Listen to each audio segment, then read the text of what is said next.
Saludos a todos, queridas y queridos. Hoy les traigo algunos relatos aterradores reales. Si les gusta este tipo de contenido, no olviden dejar su like, suscribirse al canal y comentar desde dónde nos están viendo y qué hora es ahora mismo. Y ahora, vamos con los relatos.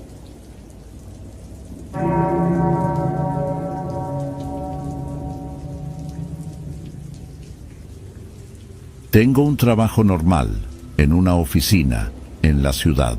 Lo que voy a contar pasó hace unos 3 años. Mi tío Lázaro tiene un rancho en las afueras de Nochistlán, en Zacatecas. No es un rancho grande, apenas lo suficiente para mantener unas cuantas cabezas de ganado y sembrar algo de temporal. Se estaba haciendo mayor y me pidió si podía ir a ayudarle durante un par de meses para levantar una cerca nueva y reparar el techo de una bodega que se estaba viniendo abajo.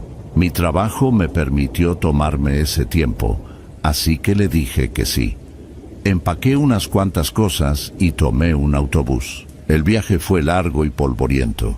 El paisaje se iba haciendo cada vez más seco, más solitario. Lázaro me recogió en la terminal del pueblo en su camioneta vieja. Es un hombre de pocas palabras, con la piel curtida por el sol y las manos gruesas. Nos saludamos, subí mis cosas a la parte de atrás y nos fuimos hacia el rancho. El camino era de terracería.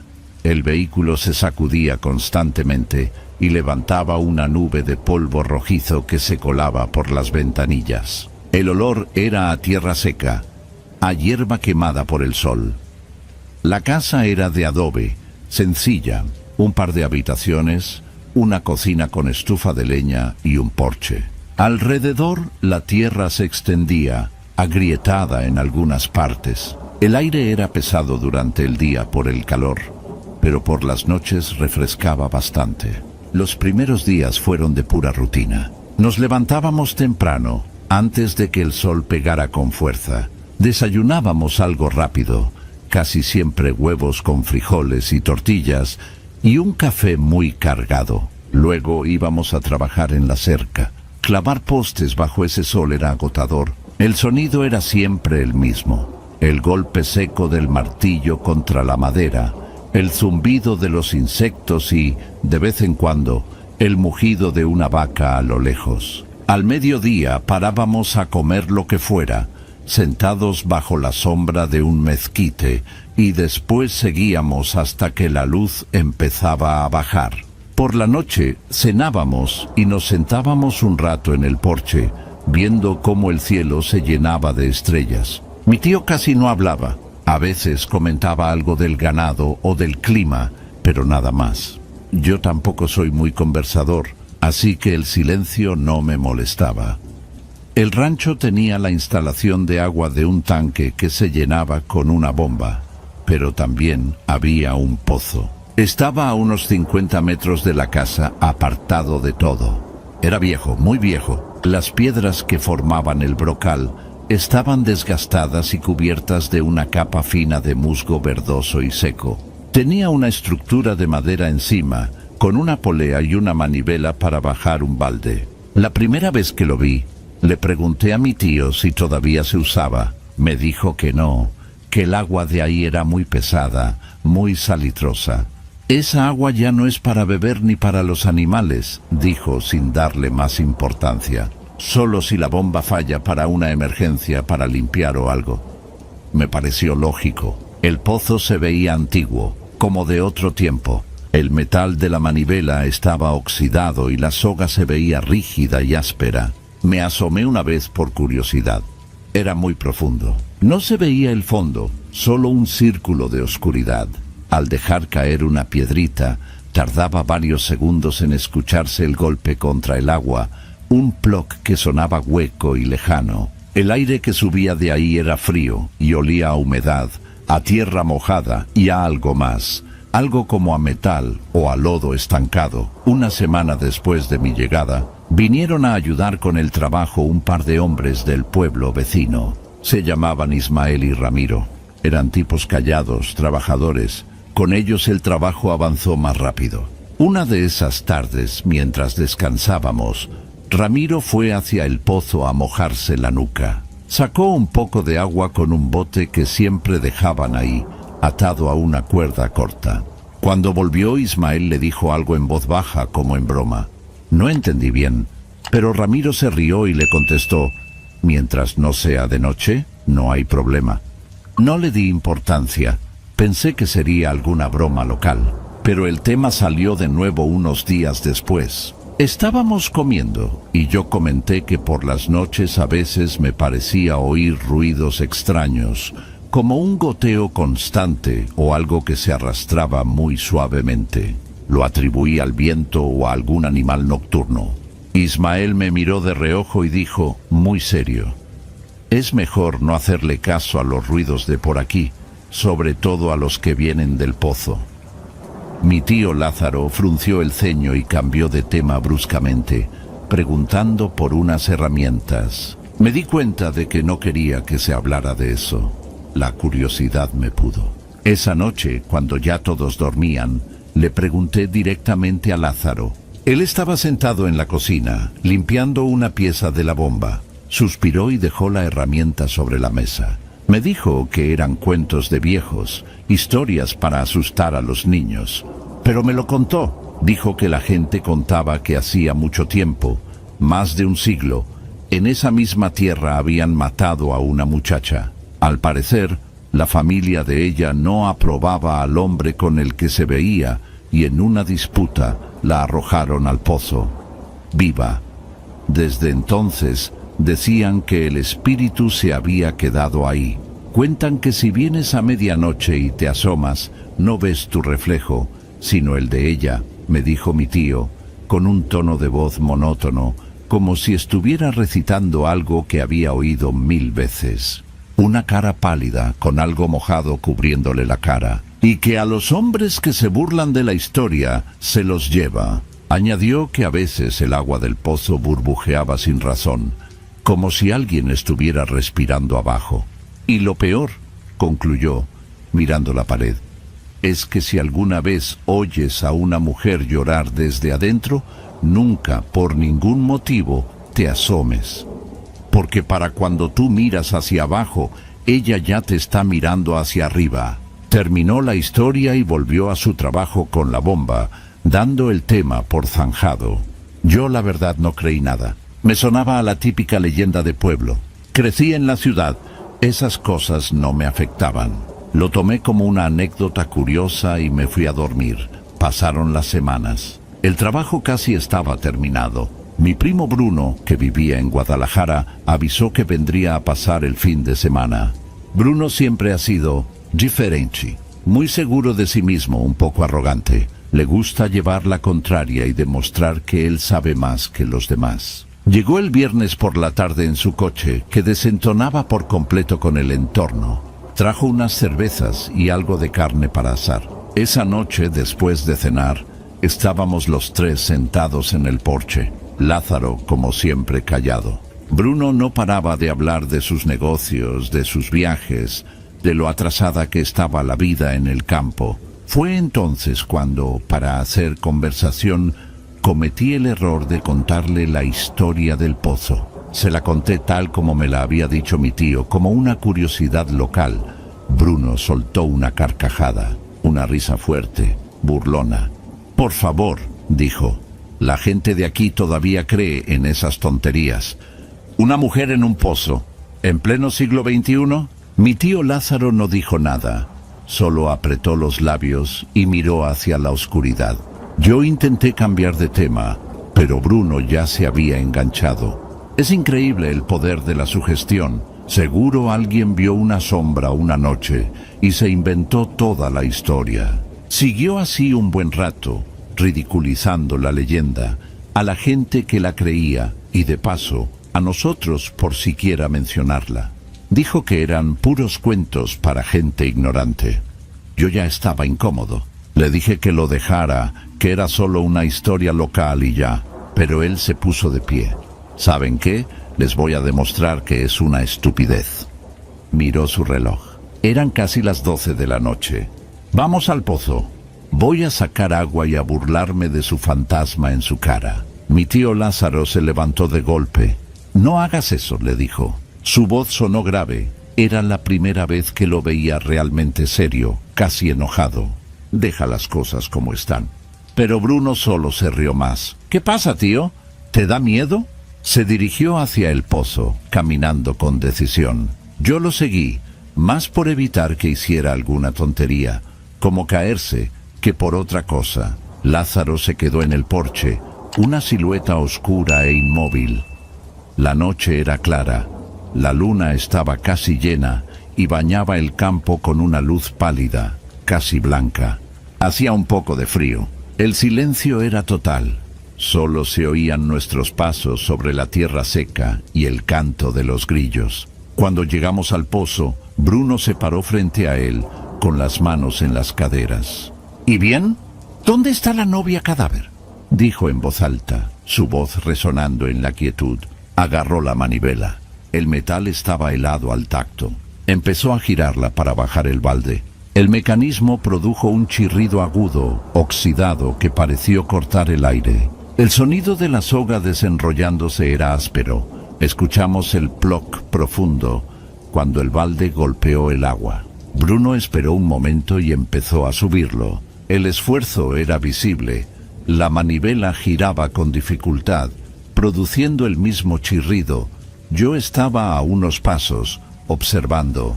No sentía miedo, solo una especie de incomodidad, de estupidez. Me parecía un acto infantil. Cuando el balde llegó arriba, Bruno lo agarró y tiró el agua al suelo. «Aquí estoy, fantasmita. Ven por mí si te atreves», gritó hacia la boca del pozo. Luego se inclinó sobre el brocal y miró hacia abajo. «No veo nada más que mi propio reflejo. Un tipo muy guapo, por cierto». Se rió. Yo seguía sin ver nada raro. La superficie del agua, allá abajo, reflejaba la luz de la luna como un espejo negro y roto. Bruno se quedó mirando fijamente la oscuridad por un rato, en silencio. La sonrisa se le fue borrando de la cara. Se quedó quieto, muy quieto. Yo me acerqué un poco. «¿Qué pasa? ¿Viste algo?», le pregunté, todavía en tono de broma. No me contestó. Siguió mirando hacia abajo. Pasaron quizás 30 segundos, que se sintieron mucho más largos. Su postura cambió. Se enderezó lentamente, como si le costara trabajo. Su cara, a la luz de la luna, había perdido todo el color. Estaba pálido. No decía nada. Sus ojos estaban muy abiertos. «Bruno», insistí. Se giró hacia mí, pero su mirada parecía pasar a través de mí. No había miedo en su cara, sino algo peor. Una ausencia total de expresión. Estaba en blanco. «Hace frío», fue lo único que dijo, con una voz extraña, apagada. Y sin decir más, se dio la vuelta y caminó de regreso a la casa. Lo seguí preguntándole qué había visto, pero no me respondió. Entró en la habitación de invitados y cerró la puerta. No volví a verlo esa noche. A la mañana siguiente, muy temprano, antes de que mi tío y yo nos levantáramos, oí el motor de su coche. Cuando salí, ya se había ido. No se despidió. Sobre la mesa de la cocina había dejado una nota escueta que decía: «Tuve que volver a la ciudad. Asunto urgente». Lázaro leyó la nota y no hizo ningún comentario. Simplemente la arrugó y la tiró al fuego de la estufa. La vida en el rancho volvió a la normalidad. Terminamos la cerca y empezamos con el techo de la bodega. No volvimos a hablar del tema. Yo intenté convencerme de que a Bruno simplemente le había sentado mal el alcohol o que se había asustado de su propia sombra y su orgullo no le permitió admitirlo. Traté de llamarlo un par de veces en los días siguientes, pero su teléfono mandaba directamente al buzón de voz. No le di mayor importancia. Supuse que estaría ocupado con sus cosas. Aproximadamente 2 semanas después, recibí una llamada de mi tía, su madre. Estaba muy alterada. Me preguntó si Bruno seguía en el rancho. Le dije que no, que se había ido hacía muchos días. Me dijo que nadie sabía nada de él.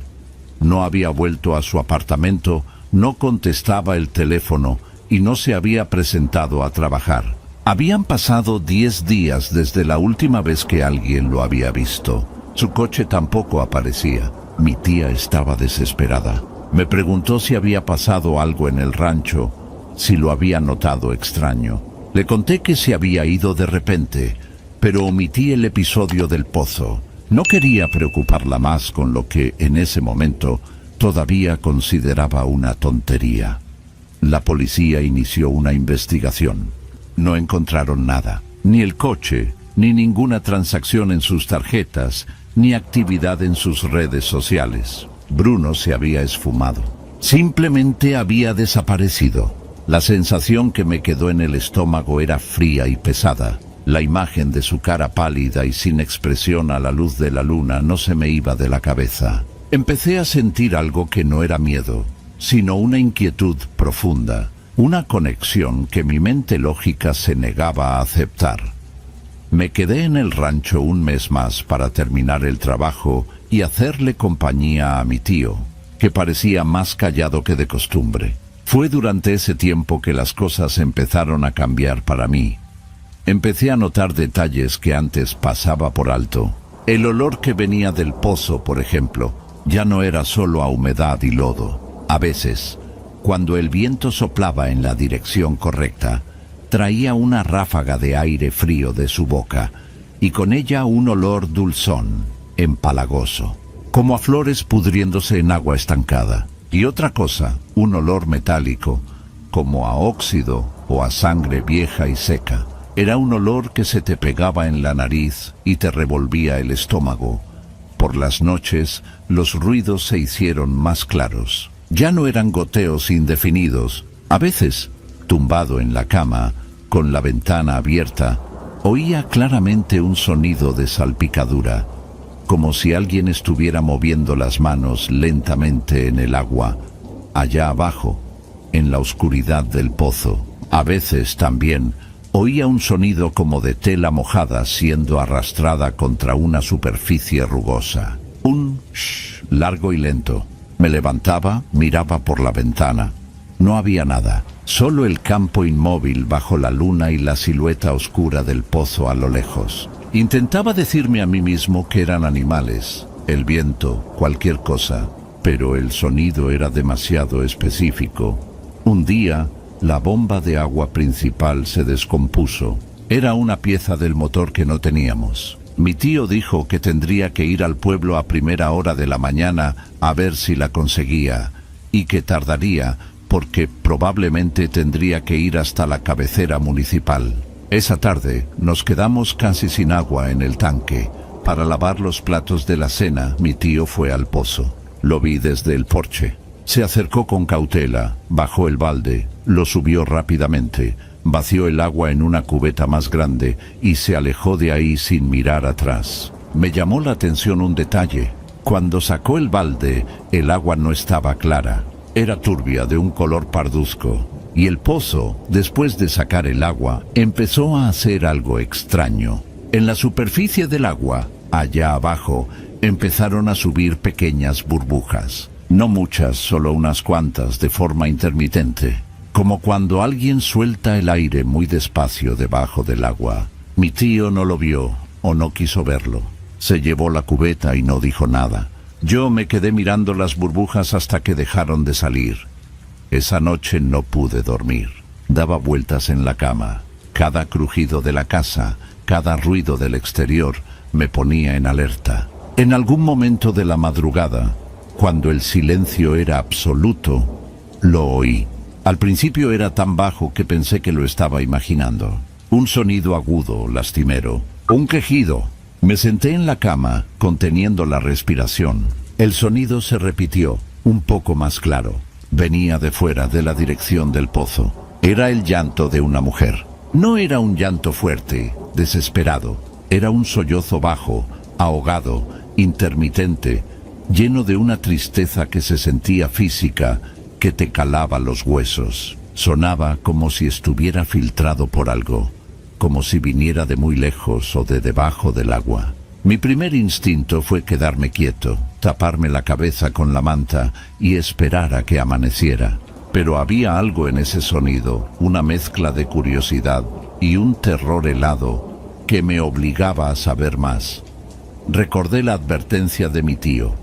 Si oyes a una mujer llorar desde adentro, nunca te asomes. No sé por qué lo hice. Quizás fue la incredulidad, la necesidad de mi mente racional de encontrar una explicación lógica. Quizás un animal atrapado, el viento en alguna grieta, cualquier cosa. Me levanté. No encendí la luz. Fui hasta la ventana de mi cuarto, que daba hacia el lado del pozo. La luna ya no estaba tan alta, y la luz era más tenue. La silueta del pozo se recortaba contra el cielo grisáceo de antes del amanecer. El llanto seguía. A veces paraba por unos segundos y luego volvía a empezar. Me quedé ahí, mirando la estructura de madera y el brocal de piedra, con el corazón latiéndome en los oídos. Una parte de mí quería salir, acercarse, comprobarlo. La otra parte, una parte más primitiva y profunda, me gritaba que me alejara de la ventana, que cerrara las cortinas y no volviera a mirar. Me quedé paralizado en la ventana, no sé por cuánto tiempo. El llanto no cesaba, y entonces sentí algo que me hizo retroceder de golpe. El aire que entraba por la ventana, que hasta ese momento había sido fresco, se volvió de pronto gélido. Un frío húmedo, penetrante, que olía a tierra de cementerio y a ropa mojada. Fue como si alguien hubiera abierto la puerta de un congelador justo a mi lado. Y junto con el frío, el llanto pareció cambiar. Ya no sonaba lejano, sonaba cerca, muy cerca. Sonaba como si la mujer que lloraba ya no estuviera en el fondo del pozo, sino justo al borde, como si estuviera asomada, llorando hacia la casa. Me aparté de la ventana de un salto, tropecé con una silla y caí al suelo. Me arrastré hacia atrás, hasta pegar la espalda con la pared opuesta. No me atrevía a mirar. Me quedé ahí, en el suelo, temblando, escuchando. El llanto paró de repente. El silencio que siguió fue peor que el sonido. Un silencio total, denso, expectante. No se oían ni los grillos. Pasaron minutos que parecieron horas. Finalmente, el primer rayo de sol entró por la ventana y el canto de un gallo rompió el silencio. Nunca en mi vida me había sentido tan aliviado de ver la luz del día. Esa mañana, cuando mi tío volvió con la pieza para la bomba, yo ya tenía mis cosas empacadas. Le dije que había recibido una llamada, que tenía que volver a la ciudad por un problema en el trabajo. Él me miró, no me hizo preguntas. No sé si me creyó, pero vi en sus ojos que entendía. Simplemente asintió. Me llevó a la terminal en su camioneta. Durante todo el camino no cruzamos ni una sola palabra. Cuando me bajé, me dio una palmada en el hombro y me dijo, «Cuídate». Fue todo.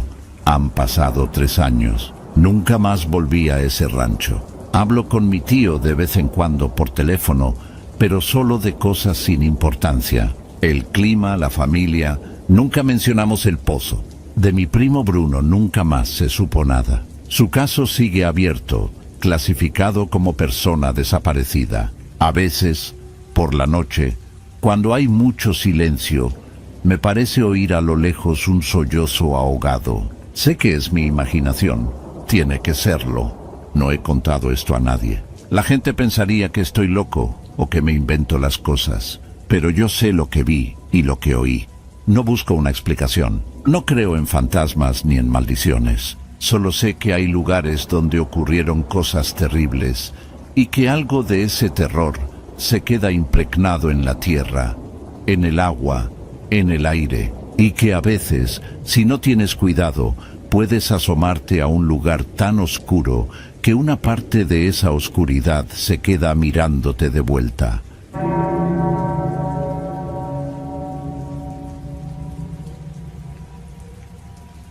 En el otoño de 2018, mi pequeña empresa consiguió un contrato bastante bueno. Se trataba de levantar un plano topográfico completo de una propiedad muy grande en el estado de Durango, en México.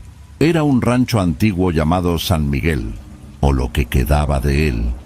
Los dueños, un consorcio de la capital, lo habían comprado como parte de un paquete de tierras y querían delimitarlo con precisión para una posible venta o desarrollo. La propiedad estaba en una zona bastante aislada, Al norte del estado, una región semiárida, de llanuras extensas y sierras bajas en el horizonte. Para hacer el trabajo de forma eficiente, necesitaba estar en el lugar. El viaje desde la ciudad más cercana ya me tomó casi 4 horas. Las últimas 2 por un camino de tierra que parecía no haber visto mantenimiento en décadas. El polvo era increíble, una capa fina y rojiza que se metía por todas partes. Cuando llegué, el lugar era exactamente como lo había imaginado. Una vieja casona de adobe, un corral de piedra en ruinas y un pozo con una bomba manual oxidada. No había electricidad, no había señal de teléfono. La soledad era absoluta, palpable. Solo se oía el viento.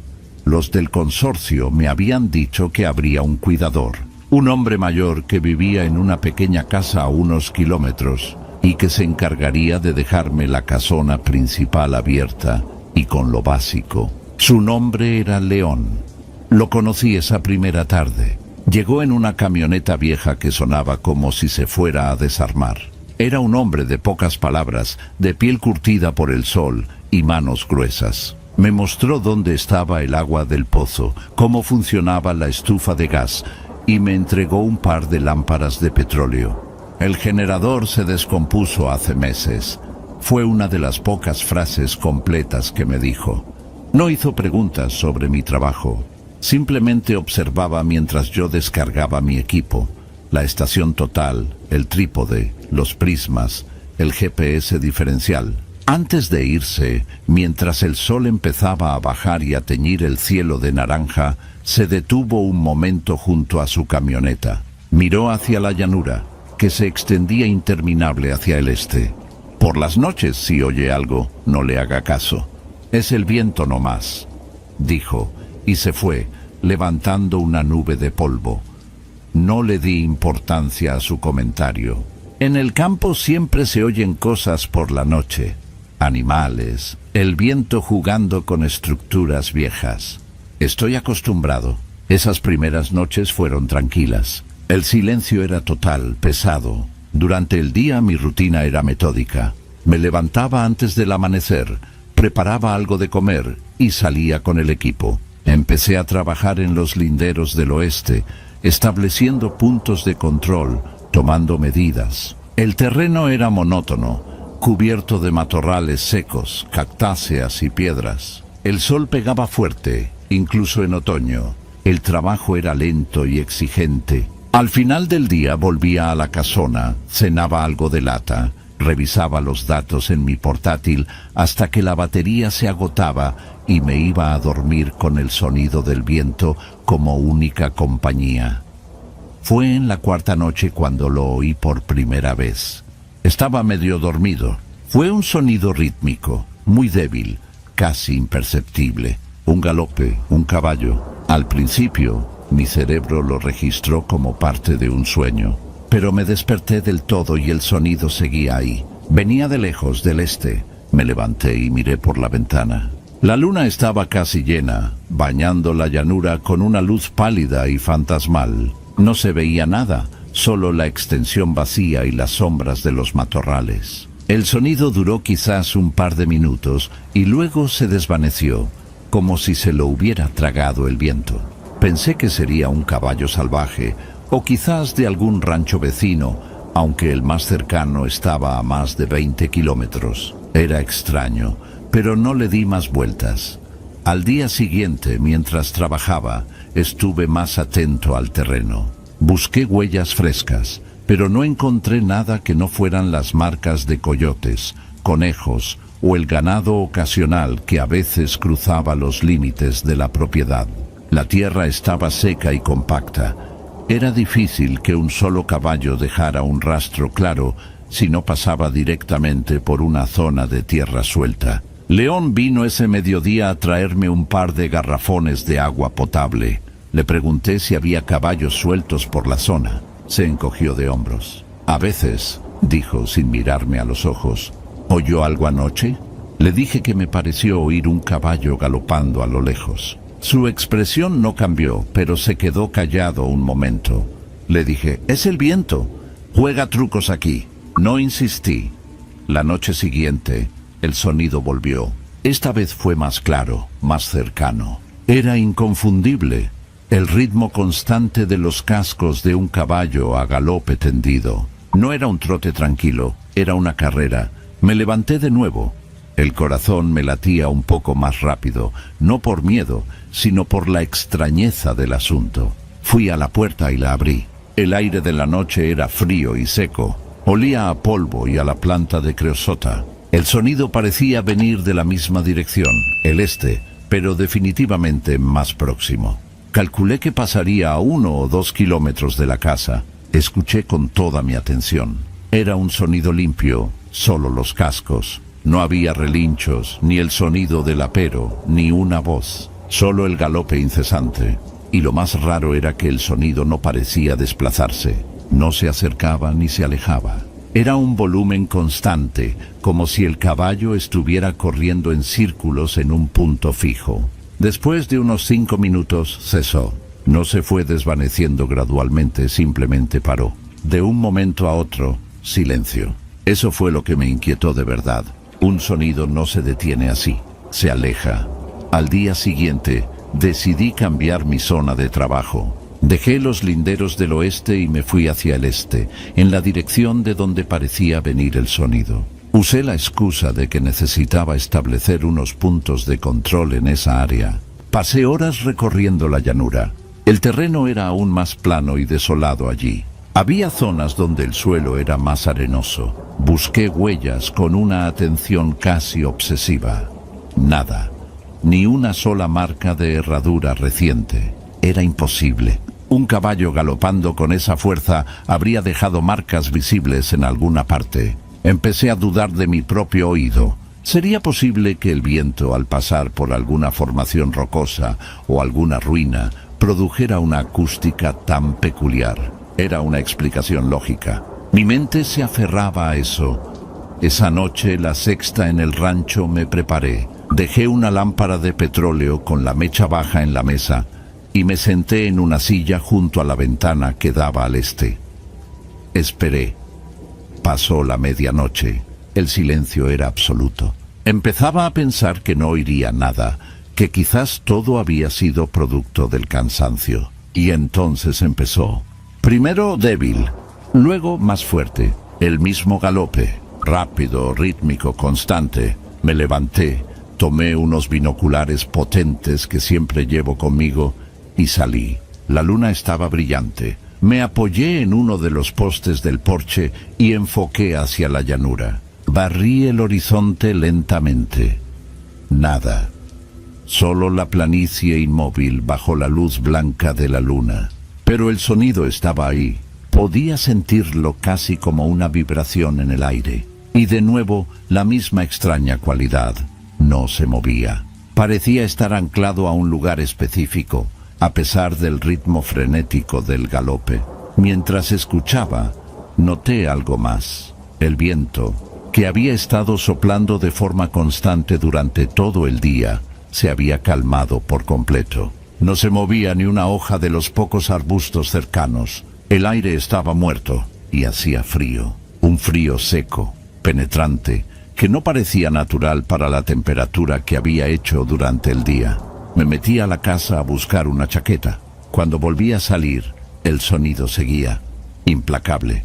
Esta vez duró más, quizás 10 minutos. Y entonces, como las noches anteriores, se cortó en seco. El silencio que vino después fue más profundo, más pesado que antes. Y el viento volvió a soplar, como si alguien hubiera accionado un interruptor. Al séptimo día, estaba decidido a encontrar una explicación racional. Durante mi trabajo, usé el GPS para marcar las coordenadas exactas de la casa y de varios puntos de referencia en la llanura oriental. Mi plan era que si oía el sonido de nuevo, saldría con el GPS y una brújula y trataría de triangular la fuente. Era un enfoque técnico para un problema que empezaba a sentirse todo menos técnico. Ese día León no apareció. La soledad se sentía más intensa. Trabajé hasta que el sol se puso, volví a la casa y preparé mi equipo para la noche. una linterna potente de cabeza, el GPS de mano, una brújula, agua y una chaqueta gruesa. La noche llegó. Cené y esperé. Las horas pasaban. La 1 de la madrugada, las 2, nada. Empecé a sentirme ridículo, como si estuviera persiguiendo fantasmas. Decidí que si a las 3 no había oído nada, me iría a la cama. Guardé el equipo y me quedé mirando por la ventana. Y justo entonces lo escuché. Empezó de golpe, y esta vez mucho más cerca. No era un eco lejano, era un sonido nítido, potente. El galope estaba, como mucho, a 1 kilómetro. No lo pensé 2 veces. Agarré mi equipo, me puse la linterna en la cabeza y salí. El aire era gélido. Avancé con rapidez, siguiendo la dirección del sonido. La luz de mi linterna cortaba la oscuridad, creando un pequeño círculo de terreno visible frente a mí. El suelo era irregular, y tuve que tener cuidado de no tropezar. El sonido del galope era mi guía. Era increíblemente fuerte ahora. Parecía que estaba a solo unos cientos de metros. Podía distinguir el sonido de cada casco golpeando la tierra seca, pero seguía teniendo esa cualidad antinatural. No se acercaba más, a pesar de que yo avanzaba hacia él. Era como si se estuviera alejando a la misma velocidad que yo caminaba. Apreté el paso, casi trotando. El sonido era abrumador. Me envolvía, y entonces de repente se detuvo. El silencio fue tan abrupto que me hizo parar en seco. Me quedé inmóvil escuchando. Nada. Solo mi propia respiración agitada y el latido de mi corazón en mis oídos. Estaba en medio de la nada. La casona quedaba a mis espaldas. Una silueta oscura a lo lejos. Miré el GPS. Estaba a unos 800 metros al este de la casa. Barrí el área con mi linterna. Matorrales, piedras, tierra seca, nada fuera de lo común. Di una vuelta de 360 grados, moviendo el haz de luz lentamente, y entonces lo vi. A unos 50 metros de donde estaba, había una figura. Era un caballo. Estaba completamente quieto, de lado, como una estatua. Era un animal grande, de un color muy oscuro, casi negro. La luz de la luna lo perfilaba. Estaba ensillado. Sentí una punzada de alivio. ¡Un caballo! Había una explicación. Se le habría escapado a alguien. Me acerqué despacio, hablando en voz baja para no asustarlo. Tranquilo, amigo. Vamos, tranquilo. El caballo no se movió. No giró la cabeza para mirarme. No movió una oreja. Nada. Era como si no estuviera vivo. A medida que me acercaba, una sensación de extrañeza empezó a invadirme. Estaba demasiado quieto. Un animal en medio de la noche reaccionaría a una luz y a una voz. Este no lo hacía. Estaba a unos 10 metros de él. La luz de mi linterna lo iluminó por completo. El pelaje era oscuro y opaco, sin brillo. La silla de montar era de un estilo viejo, el cuero reseco y agrietado. Las riendas colgaban sueltas. Todo parecía normal, excepto por la inmovilidad absoluta del animal. Era como una pieza de taxidermia perfectamente conservada. No se veía el vaho de su respiración en el aire frío. No parpadeaba. Decidí rodearlo para verle la cara, para ver si estaba herido o enfermo. Caminé lentamente, manteniendo la distancia. Al pasar por detrás, noté que la parte trasera del caballo, sus flancos y sus patas, parecían estar húmedos, oscuros. Brillaban levemente bajo la luz de la linterna. Al principio pensé que era sudor por la carrera, pero el color era demasiado oscuro. Cuando llegué al otro lado y la luz de mi linterna iluminó su cuello y su cabeza, me detuve. No había cabeza. El cuello terminaba en una superficie lisa y oscura, como si hubiera sido cortado limpiamente. No había sangre goteando. No había herida visible en ese sentido. Era solo un final abrupto, antinatural. Mi cerebro se negó a procesarlo. Parpadeé. Moví la linterna, pensando que era un truco de la luz. Una sombra, pero no. El jinete no tenía cabeza, pero el caballo tampoco la tenía. Era un caballo decapitado. Me quedé paralizado. No podía gritar, no podía moverme. Solo podía mirar esa imagen imposible. El galope. ¿Cómo podía un caballo sin cabeza galopar? ¿Cómo podía estar de pie? Mi mente, acostumbrada a la lógica y la física, se fracturó. Y entonces, mi mirada bajó por el cuerpo del animal, siguiendo la línea de la silla. Colgando de la cabeza de la silla, había una alforja de cuero. Una de las bolsas estaba abultada, deformada. Y desde una abertura en la parte superior, algo asomaba. Moví el haz de luz de mi linterna hacia la alforja. Lo que vi era una cabeza humana. Estaba encajada dentro, mirando hacia afuera. No era una calavera, era una cabeza que parecía conservada. La piel era pálida, cerosa, pero intacta. Tenía el pelo oscuro y enmarañado, pegado a la frente y las sienes. Tenía un bigote espeso, pero lo peor eran los ojos. Estaban abiertos y miraban.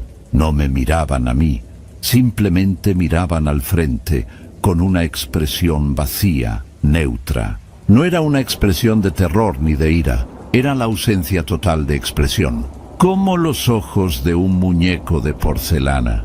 No sé cuánto tiempo estuve allí, de pie, mirando. Podrían haber sido segundos o minutos. El tiempo dejó de tener sentido. Lo único que existía era esa escena. El caballo sin cabeza inmóvil bajo la luna y la cabeza en la alforja con sus ojos abiertos. El silencio era total. El viento se había detenido de nuevo. Finalmente, una parte de mi cerebro tomó el control. Me dijo que me moviera. Di un paso hacia atrás. Luego otro. El caballo no se movió. La cabeza en la alforja no se movió. No aparté la vista de ellos mientras retrocedía lentamente. Cuando sentí que estaba a una distancia segura, me di la vuelta y empecé a caminar. No corrí. Caminé a un paso rápido y constante sin mirar atrás. Esperaba oír el galope de nuevo en cualquier momento, persiguiéndome. Pero no se oyó nada. Llegué a la casona. Entré y cerré la puerta con el cerrojo. No encendí la lámpara. Me quedé en la oscuridad, temblando, aunque no de frío. Empecé a guardar mis cosas de forma mecánica. Metí la ropa en la maleta, desmonté el portátil, guardé los cuadernos. Luego empecé con el equipo de topografía. Limpié las lentes de la estación total. La guardé en su estuche. Plegué el trípode. Cada acción era deliberada, precisa. Era la única forma de no pensar en lo que había visto. No esperé al amanecer. En cuanto todo estuvo cargado en mi camioneta, me fui. Eran las 4:30 de la madrugada. Conduje por el camino de tierra a oscuras, mucho más rápido de lo que era prudente. No miré por el espejo retrovisor. No me detuve hasta que llegué a la carretera principal y vi las luces de otros coches.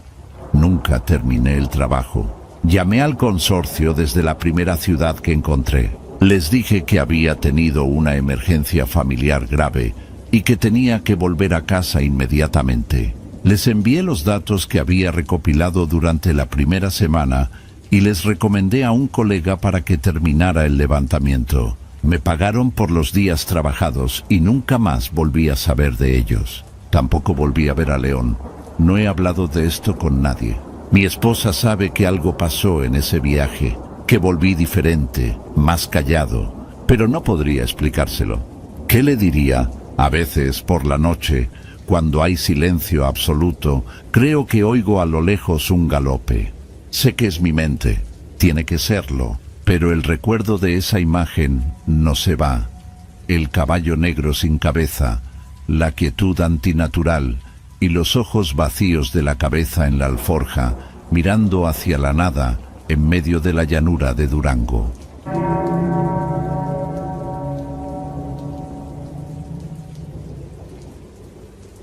A mediados de 2018, la empresa para la que trabajamos, una firma de ingeniería y topografía, nos asignó un proyecto en el estado de Coahuila, en México. El trabajo consistía en realizar un levantamiento topográfico detallado de un terreno bastante extenso en una zona semidesértica, a unos 40 kilómetros al oeste del municipio de Nadadores. Se planeaba la construcción de una serie de repetidores de telecomunicaciones y nuestra labor era mapear el área con precisión milimétrica para la planificación de las cimentaciones y las vías de acceso. Era un trabajo estándar para nosotros, aunque en un lugar más aislado de lo habitual. Alquilamos una pequeña casa en Nadadores, una vivienda sencilla de una planta con paredes gruesas de adobe que mantenían el interior relativamente fresco. Durante las primeras 2 semanas, nuestra rutina fue monótona y agotadora. Nos levantábamos antes del amanecer, sobre las 5 de la mañana, para preparar el equipo y los vehículos. Conducíamos por una carretera estatal y luego nos desviábamos por un camino de tierra que se adentraba en el desierto. El terreno era mayormente plano, salpicado de matorrales, cactáceas y, de vez en cuando, algún mezquite o huizache solitario. El sol era implacable, y para las 10 de la mañana la temperatura ya superaba los 35 grados. Trabajábamos sin descanso hasta que el calor se volvía insoportable, sobre la 1 o 2 de la tarde. Momento en el que parábamos para comer algo de lo que llevábamos en una nevera portátil, sándwiches, fruta y mucha agua. Luego seguíamos hasta que la luz empezaba a decaer, cerca de las 7 de la tarde. Nuestro equipo consistía en una estación total, un GPS diferencial de alta precisión, miras, balizas y estacas de madera. El trabajo era metódico: establecer un punto de control, nivelar la estación, tomar lecturas de cientos de puntos en el terreno, mover el equipo y repetir. Ismael se encargaba principalmente de manejar la estación total, mientras que yo recorría el terreno con el prisma y el GPS, marcando los puntos con las estacas. Nos comunicábamos por radio. Era un trabajo que requería concentración y paciencia. En el centro aproximado de la vasta parcela que debíamos medir, había un punto de referencia natural que destacaba sobre todo lo demás. Un mezquite anormalmente grande y viejo. Era un árbol solitario, con un tronco grueso y retorcido y una copa amplia que ofrecía la única sombra decente en kilómetros a la redonda. Lo apodamos el Abuelo. Se convirtió en nuestro punto de referencia visual y, de hecho, establecimos uno de nuestros puntos de control principales, el PC-03, justo bajo una de sus ramas más largas. Pasábamos por allí varias veces al día. La primera vez que noté algo fuera de lo común fue durante la 3ª semana de trabajo. Estábamos retrasados en el cronograma debido a un problema con el receptor GPS que nos había costado casi 2 días de trabajo. Para recuperar tiempo, decidimos quedarnos hasta más tarde, aprovechando la luz del crepúsculo. Eran casi las 8 de la noche. El sol ya se había puesto y el cielo tenía un color anaranjado y púrpura intenso. La temperatura había bajado considerablemente y una brisa fresca empezaba a levantarse, arrastrando el olor seco y polvoriento de la tierra y el aroma ligeramente dulzón de alguna planta del desierto. Estábamos terminando de recoger el equipo cerca del PC-03, junto al gran mezquite. Fue entonces cuando lo oí por primera vez. Fue un sonido muy débil, casi imperceptible. Una especie de melodía. No eran palabras, solo una secuencia de notas muy simples, como las que un niño pequeño podría tararear. Pensé que era el viento silbando a través de las ramas del mezquite, o quizá el sonido de algún insecto nocturno. Se lo comenté a Ismael. ¿Oyes eso? Y le pregunté por la radio. Estaba a unos 50 metros de mí, guardando el trípode en la camioneta. ¿Oír qué? Solo oigo el viento, respondió su voz con un poco de estática. Escuché con más atención.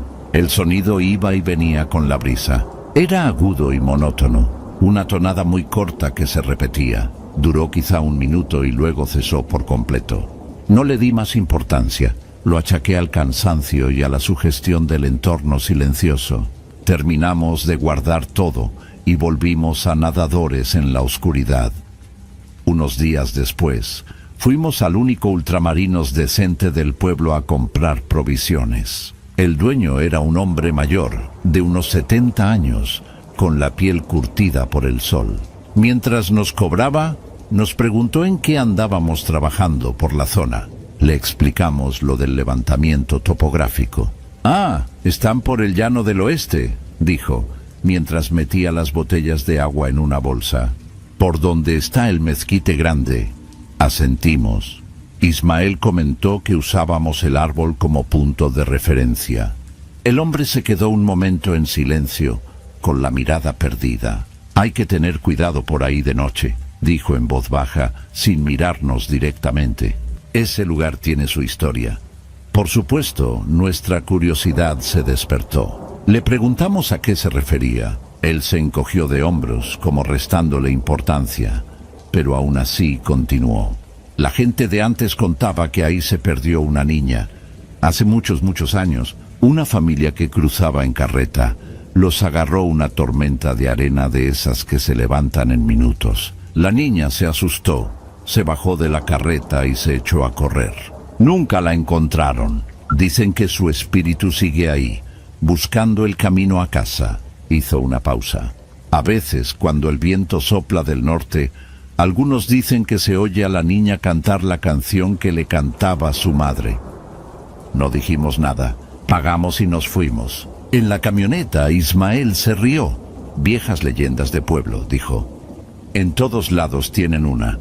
Yo estuve de acuerdo, pero no pude evitar recordar el sonido que había escuchado junto al árbol unos días antes. Era exactamente eso, una melodía simple, como una canción de cuna. Pero de nuevo lo atribuí a la coincidencia. El cerebro humano es experto en encontrar patrones donde no los hay. El proyecto continuó sin más incidentes durante la siguiente semana. El trabajo era duro y nos dejaba demasiado agotados como para pensar en otra cosa que no fuera cenar y dormir. Sin embargo, el relato del tendero se había quedado en un rincón de mi mente. Empecé a fijarme más en el mezquite. Durante el día era solo un árbol, imponente, sí, pero nada más. Su sombra era un alivio bienvenido. Nos sentábamos bajo él para comer. Inspeccioné el suelo a su alrededor docenas de veces. Tierra seca y compacta mezclada con grava fina, algunas huellas de coyotes o conejos. Nada fuera de lo normal. El evento principal ocurrió en la noche del martes de nuestra quinta semana. Teníamos que realizar una serie de observaciones astronómicas para calibrar con la máxima precisión uno de nuestros puntos de control principales, y el mejor momento para hacerlo era entre las 2 y las 3 de la madrugada, cuando ciertas estrellas de referencia estuvieran en la posición óptima. Era una tarea que no podíamos posponer. Llegamos al lugar de trabajo sobre la 1:30 de la madrugada. La noche era increíblemente clara y sin luna. El cielo estaba lleno de estrellas, más de las que se pueden ver en cualquier ciudad. Hacía frío. El termómetro de la camioneta marcaba unos 8 grados. No había viento. El silencio era absoluto, tan profundo que casi dolía en los oídos. Solo se oían nuestros propios movimientos, el crujido de nuestras botas sobre la tierra, el clic metálico al montar el equipo.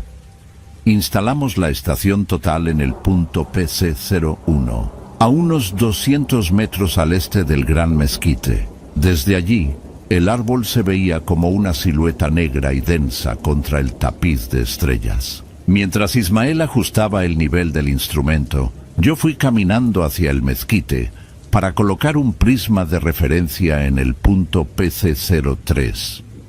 Llevaba una linterna de cabeza y el equipo de radio. A medida que me acercaba al árbol, noté una sensación extraña. El aire parecía más denso, más pesado. Es difícil de describir, como la presión que se siente antes de una tormenta, pero sin nubes ni relámpagos. También noté un descenso en la temperatura. No era drástico, pero sí perceptible, como si hubiera entrado en una bolsa de aire más frío. Lo achaqué a alguna corriente local o a la inversión térmica típica del desierto. Coloqué el trípode con el prisma bajo la rama que habíamos marcado. Me aseguré de que estuviera perfectamente nivelado y apunté la cara del prisma hacia la posición de Ismael. Saqué la radio para avisarle. Lázaro para Ismael. Prisma en PC-03 listo, dije. Recibido, contestó su voz, iniciando medición. No te muevas de ahí por si necesito un ajuste. Así que me quedé quieto, de pie, a unos metros del tronco del mezquite. Apagué mi linterna para no interferir con sus mediciones. Mis ojos se acostumbraron a la oscuridad, a la pálida luz de las estrellas. El silencio seguía siendo total. Pasaron unos 5 minutos. Entonces empezó. Primero fue el viento. Surgió de la nada una brisa suave pero constante que movió las hojas del mezquite. Y con el viento llegó el sonido. La misma melodía que había oído semanas atrás. Pero esta vez era mucho más clara. No era un tarareo vago, sino una voz. La voz de una niña pequeña cantando. La tonada era simple, infantil y repetitiva. No podía distinguir palabras, solo la melodía. Venía directamente de la zona del mezquite. Mi primer pensamiento fue que alguien nos estaba gastando una broma. Algún local que nos había visto trabajar de noche. Encendí la linterna de cabeza y barrí el área con el haz de luz. No vi a nadie. El tronco del árbol, las ramas bajas, los matorrales cercanos, nada. Apagué la linterna. La voz seguía allí, subiendo y bajando de volumen con las ráfagas de viento. Llamé a Ismael por la radio.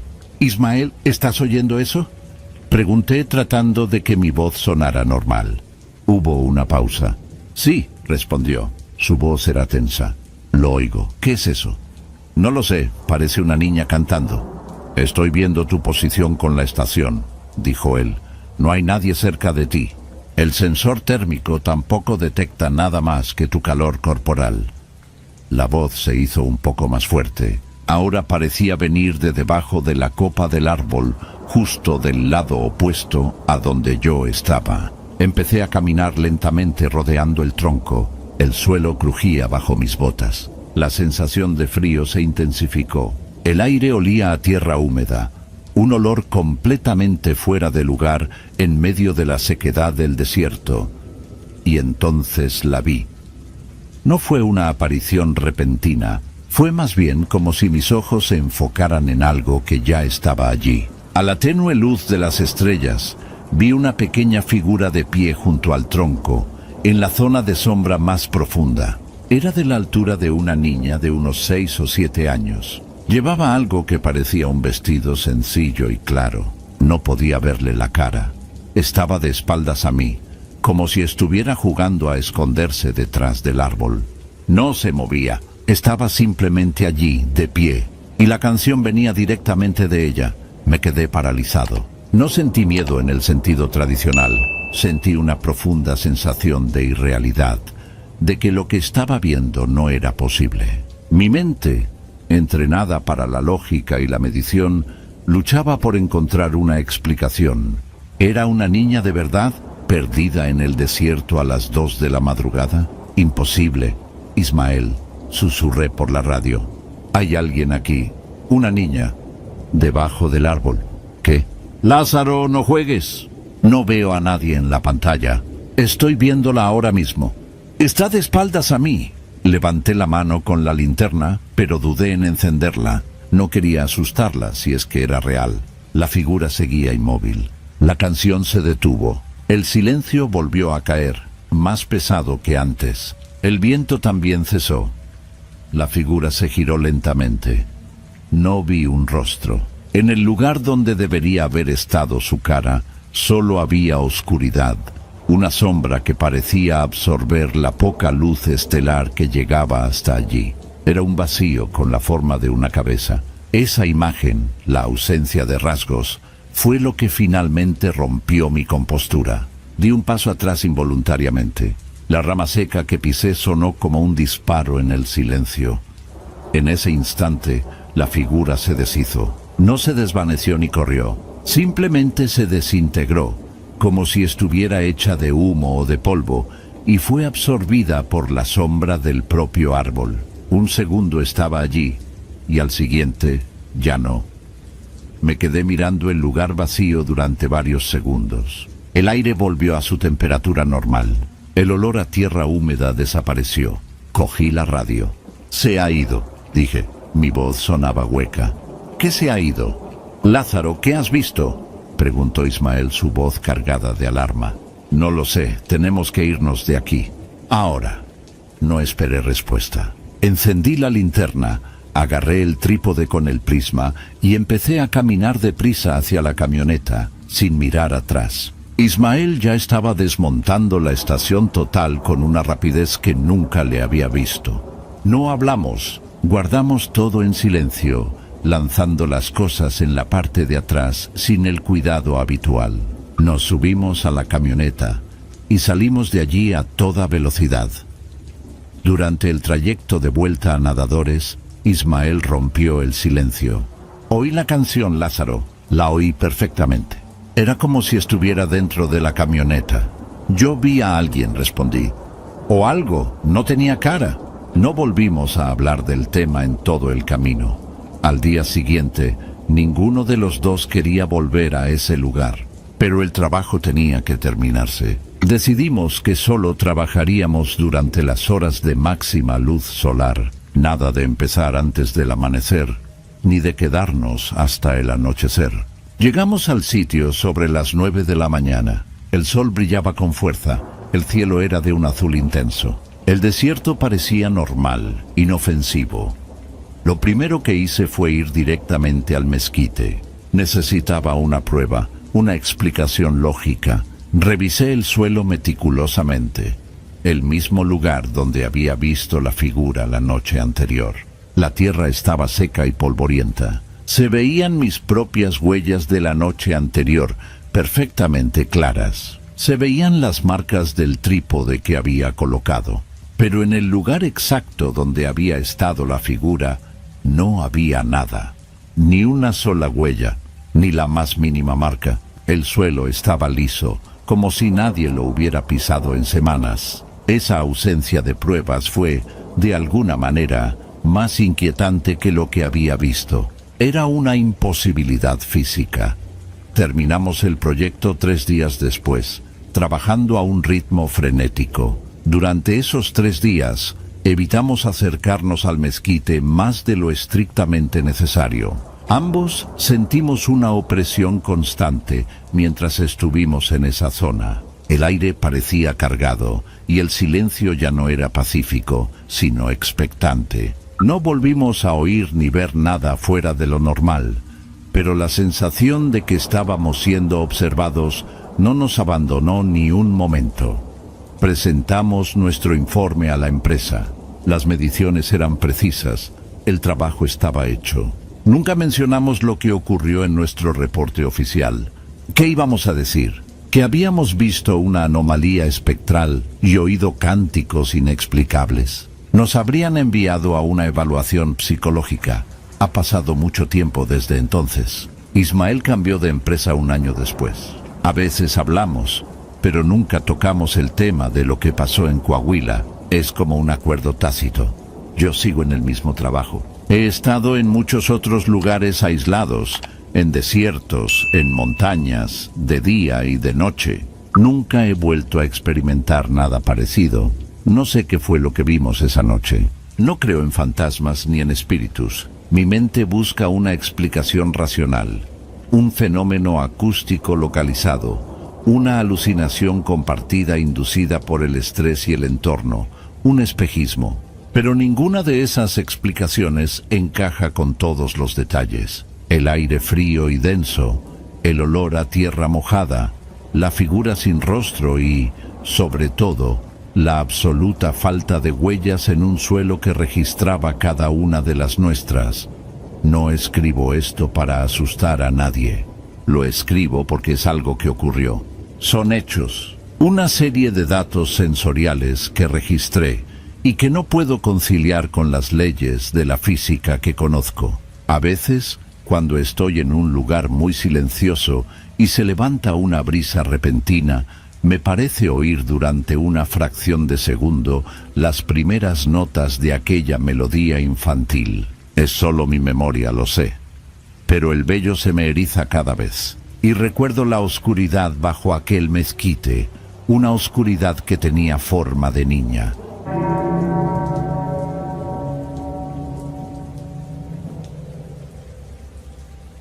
Mi nombre es Íñigo y mi trabajo consiste en capturar sonido. No soy músico ni productor, sino más bien un documentalista acústico, si es que tal cosa existe. Me contratan para proyectos específicos, registrar el ambiente sonoro de ecosistemas en peligro, crear archivos de paisajes auditivos para museos o, como en este caso, documentar el silencio. La propuesta me llegó a través de un correo electrónico de una fundación de patrimonio histórico. Buscaban a alguien para realizar un estudio de campo en las ruinas de una antigua hacienda en las afueras de Querétaro. El objetivo, según el documento adjunto, era crear un mapa acústico del lugar, registrando la ausencia de sonido y los ruidos ambientales naturales durante un periodo de 2 semanas. El cliente era anónimo, representado por un bufete de abogados, y el pago era considerablemente generoso, cubriendo todos los gastos de equipo y logística, además de unos honorarios que me permitirían vivir tranquilo durante al menos un año. El nombre del lugar era Hacienda La Soledad, aunque los lugareños, según el informe previo, la llamaban de otra manera, la Hacienda del Silencio.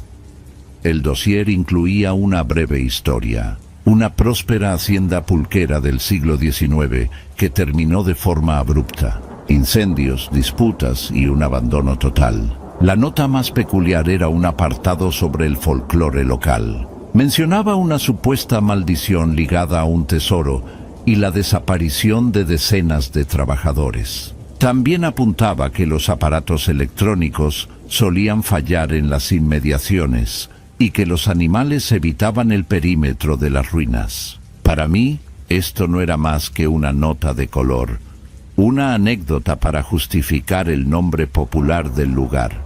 Mi trabajo era técnico, no folclórico. Mi tarea era grabar la realidad, no las leyendas. Acepté el encargo, firmé los contratos de confidencialidad y empecé a preparar el equipo. Invertí parte del adelanto en nuevo material. Un par de micrófonos de condensador de diafragma grande para capturas de ambiente estéreo, un micrófono parabólico para sonidos específicos a distancia, varios micrófonos de contacto para registrar vibraciones estructurales y una grabadora de campo multipista de última generación. También un generador eléctrico portátil, baterías de respaldo, cientos de metros de cable y un pequeño equipo de acampada. Mi plan era establecer una base a una distancia prudencial de las ruinas y extender los micrófonos hacia puntos estratégicos del complejo durante el día y la noche. Llegué a Querétaro un martes por la mañana. Un contacto de la fundación, un hombre local llamado Gael, me esperaba para guiarme hasta el lugar. Era un hombre de pocas palabras, de piel curtida por el sol. Condujo su vieja camioneta por una carretera secundaria que pronto se convirtió en un camino de tierra. El paisaje era seco, dominado por cactáceas y matorrales. Tras unos 20 minutos, se detuvo frente a una enorme portada de piedra derrumbada.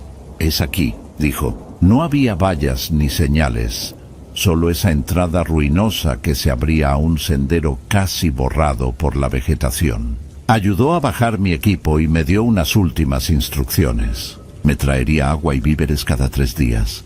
Tenía un teléfono satelital para emergencias, aunque me advirtió que la cobertura era mala en toda la zona.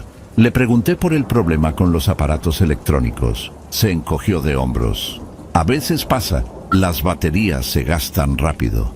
Los radios no agarran bien. No mencionó nada de maldiciones ni fantasmas. Su actitud era puramente práctica. Pasé el primer día instalando mi campamento a unos 200 metros de la estructura principal. Desde mi tienda podía ver la silueta de la casona, el campanario decapitado de una capilla y los muros largos y bajos de lo que debieron ser las dependencias de los trabajadores. El silencio era lo primero que llamaba la atención. No era un silencio puro, claro. Se oía el viento, el zumbido de algún insecto, el canto lejano de un pájaro, pero era un silencio profundo, denso. La ausencia de ruido humano era total. No había carreteras cercanas ni rutas aéreas. Era el lienzo perfecto para mi trabajo. El segundo día comencé la exploración y el posicionamiento de los micrófonos. Las ruinas eran imponentes. La casa principal, a pesar de tener los techos hundidos, conservaba gran parte de sus muros de adobe y piedra. Se podían distinguir los salones, los patios interiores y las cocinas. Había una sección en el ala oeste donde las paredes estaban ennegrecidas, como si un fuego muy intenso las hubiera calcinado. Recordé la mención del incendio en el informe. Al acercarme a esa zona, noté una bajada de temperatura, algo sutil pero perceptible. Mi termómetro digital marcó 3 grados menos que en el patio central, a pleno sol. No le di mayor importancia. Las corrientes de aire en ruinas grandes son comunes. Coloqué un par de micrófonos de ambiente en el patio principal y un micrófono de contacto en uno de los muros quemados. Extendí los cables con cuidado hasta mi campamento. La primera noche de grabación fue completamente normal. Los registros mostraban el perfil acústico esperado. El viento soplando a través de las ventanas vacías, el crujido ocasional de la mampostería al enfriarse, los sonidos de la fauna nocturna, grillos, algún búho a lo lejos. Revisé las pistas con mis auriculares de estudio, aislando frecuencias, ampliando los sonidos más débiles. No había nada fuera de lo común. Era el sonido de la soledad, el sonido del abandono, un lienzo sonoro perfecto. El tercer día, Gael vino como había prometido. Me trajo agua y comida. Me preguntó si todo iba bien. Le dije que sí, que el lugar era acústicamente muy interesante. Él asintió sin mucho interés. Antes de irse, me señaló una zona alejada, más allá de los corrales en ruinas. No vayas mucho por ahí, dijo. El suelo no es firme. Era la zona donde estaban los restos de las antiguas viviendas de los peones, las calpanerías. Apenas quedaban los cimientos de unas pequeñas construcciones de adobe. Seguí su consejo y centré mi atención en el complejo principal. Fue en la cuarta noche cuando registré la primera anomalía. Estaba revisando el audio capturado por el micrófono de contacto adosado al muro quemado. En mitad de la noche, alrededor de las 3 de la madrugada, hubo un pico en la grabación. Era un sonido muy bajo, una vibración rítmica. Duró casi 1 minuto. Al principio pensé que podría ser un temblor de tierra de baja intensidad, pero no se correspondía con el patrón sísmico. Era regular, constante, un pulso, como un golpeteo sordo y lento, transmitido a través de la propia estructura del edificio. Lo aislé y lo guardé en una carpeta separada con la etiqueta Vibración Anómala 01. Al día siguiente, decidí investigar el asunto de los aparatos electrónicos. Caminé hacia la sección quemada con mi teléfono móvil en la mano. Tenía la batería al 90%. A medida que me acercaba, la señal de cobertura, que ya era débil, desapareció por completo. Justo al lado del muro donde había colocado el micrófono, el teléfono se apagó. Sin aviso, sin mensaje de batería baja, simplemente murió. Intenté encenderlo de nuevo, pero no respondió. Me alejé unos 50 metros y, tras varios intentos, el teléfono volvió a encenderse. La batería marcaba un 5%. Intrigado, repetí el proceso con una linterna LED de repuesto. Funcionaba perfectamente en todo el complejo, pero al entrar en el radio de unos 10 metros de esa pared, la luz parpadeaba y perdía intensidad hasta apagarse. Al alejarme, volvía a funcionar. No era un fallo del aparato, era el lugar. Anoté los detalles en mi cuaderno de campo con la mayor objetividad posible, describiendo el fenómeno como un posible campo electromagnético localizado de origen desconocido. La quinta noche, la vibración rítmica volvió a aparecer en el mismo micrófono de contacto. Esta vez fue más larga, duró casi 5 minutos. y no estaba sola. En uno de los micrófonos de ambiente del patio central, registré otro sonido. Era increíblemente débil, casi en el umbral de la audición humana. Un susurro colectivo, como el sonido del viento pasando a través de un follaje denso, pero no había árboles en el patio.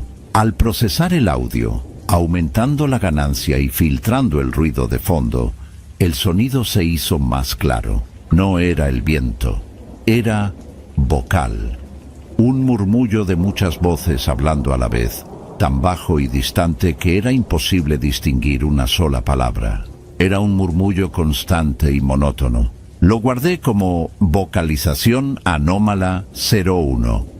Cuando Gael volvió el sexto día, le pregunté de forma casual si había alguna central eléctrica, cantera o actividad industrial en varios kilómetros a la redonda. Me miró fijamente por un segundo antes de responder. Dijo que no, que la tierra más cercana con actividad estaba a más de 30 kilómetros. No le mencioné los sonidos. No quería parecer poco profesional o sugestionable. Simplemente le agradecí la información. Noté que su perro, un mestizo flaco que siempre lo acompañaba, no pasaba de la portada en ruinas. Se quedaba junto a la camioneta, gimiendo en voz baja, hasta que Gael regresaba. Durante los días siguientes, los fenómenos se intensificaron gradualmente. El golpeteo sordo en el muro quemado se convirtió en un evento nocturno regular, a veces acompañado de un sonido de raspado, como si algo pesado fuera arrastrado por el suelo de piedra del otro lado de la pared. El murmullo de voces en el patio también se hizo más frecuente. Coloqué más micrófonos, intentando triangular el origen del sonido. Parecía emanar del centro del patio, cerca de un viejo pozo seco, pero de forma difusa, sin un punto de origen claro. Una tarde, mientras revisaba la posición de un micrófono cerca de la capilla, noté un olor extraño, un olor a tierra húmeda y a algo más, algo metálico, como óxido o sangre seca. El suelo estaba completamente seco, agrietado por el sol. El olor parecía no tener una fuente, simplemente estaba en el aire, en una zona muy localizada. Me arrodillé y examiné el suelo, pero no encontré nada. El olor desapareció tan repentinamente como había llegado. La 10ª noche fue diferente. El golpeteo rítmico no provino del muro quemado, sino de mucho más lejos. Lo captó el micrófono parabólico que había orientado hacia las ruinas de las calpanerías, la zona que Gael me había dicho que evitara. El sonido era más nítido ahora. No era un simple golpeteo, eran tambores, o algo que sonaba exactamente como tambores primitivos, un ritmo lento y pesado. Tum-tum, tum-tum, constante, hipnótico. Apunté el parabólico con más precisión y entonces lo oí. Superpuesto al ritmo de los tambores había otro sonido, un lamento, un coro de lamentos largos y graves, como de gente agotada, sufriendo. No eran gritos de terror, sino algo más profundo, un sonido de desesperación pura.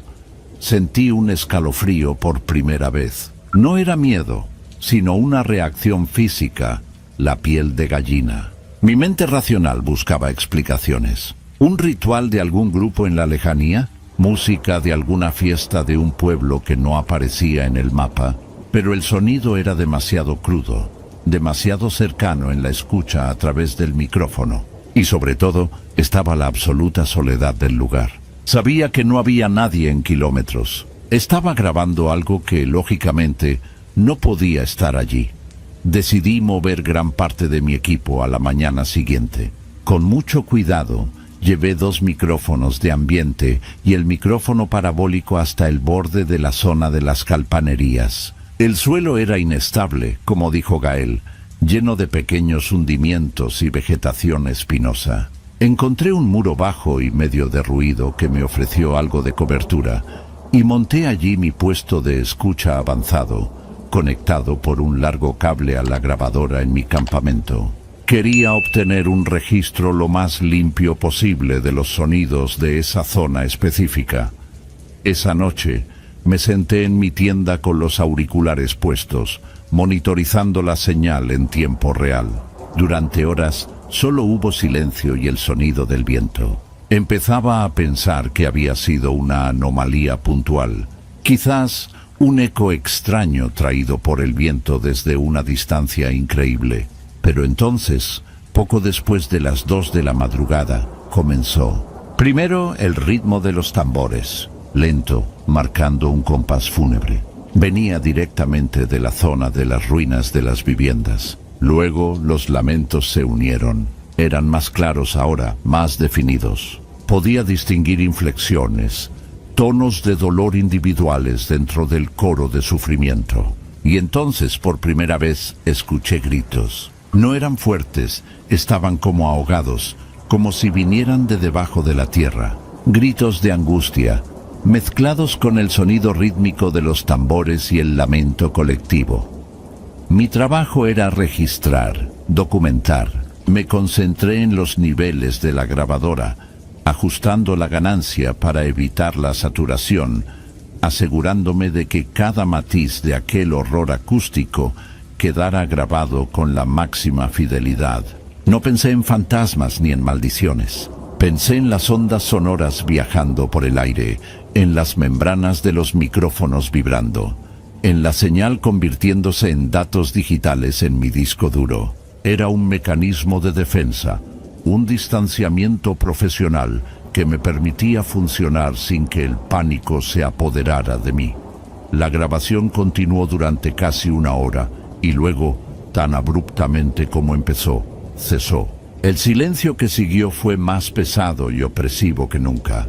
No dormí el resto de la noche. Me quedé sentado escuchando el silencio.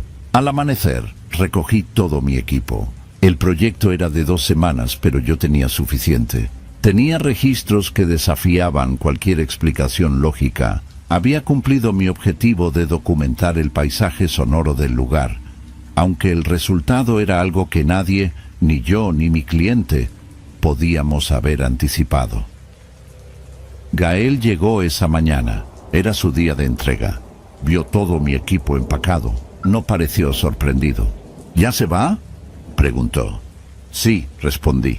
Tengo todo el material que necesito. Él asintió lentamente. Mientras cargábamos mis cosas en su camioneta, me detuve y lo miré. La gente de aquí le llama la Hacienda del Silencio, dije. No es un nombre muy acertado. El lugar es muy ruidoso por la noche. Él no sonrió. Su rostro permaneció impasible. No es ruido, dijo en voz baja. Es el eco. Hay cosas que, aunque se acaben, siguen sonando. No volvimos a hablar durante el trayecto de vuelta. En la ciudad me dejó en mi hotel. Le di una generosa propina y le agradecí su ayuda. Él simplemente asintió y se fue. De vuelta en mi estudio, pasé semanas analizando el material. Las grabaciones eran técnicamente perfectas. Los sonidos anómalos estaban allí, claros y sin adulterar. Los tambores, los lamentos, los gritos ahogados. Analicé los espectrogramas, busqué patrones. Las vocalizaciones tenían las características acústicas de voces humanas sometidas a un estrés extremo. El ritmo de los tambores era constante, a unos 60 pulsos por minuto, similar al ritmo cardíaco en reposo. Escribí mi informe. Fue el documento más extraño de mi carrera. Describí los fenómenos de forma clínica y objetiva.